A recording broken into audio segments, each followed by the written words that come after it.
My phone দেয় না ভাই, তেমনি একবার ফোন দেয় না কেন? ফোন দেয় না কেন?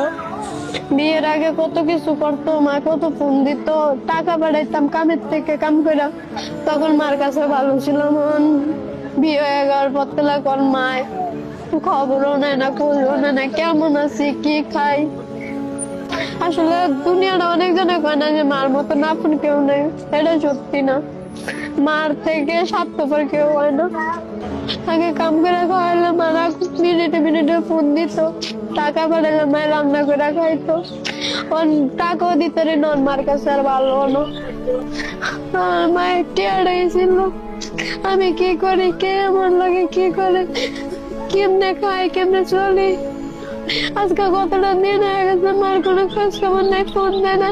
আমি তাহলে রাত করে রেছি, মাইকে পারে না একটা ফোন দিতে। এই বোনের কথাগুলোর যুক্তি আছে।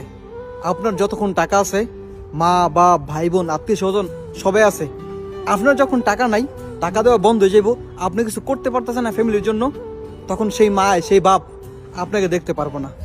এটা কিন্তু বাস্তব প্রমাণ পাইছে অনেকে। সো এই দুনিয়াতে টাকা ছাড়া কিন্তু দাম নাই মা বাবার কাছেও। টাকা হইছে সব বর্তমানে, টাকা আছে মা বাবা আছে, টাকা নাই কিন্তু কিছু নাই।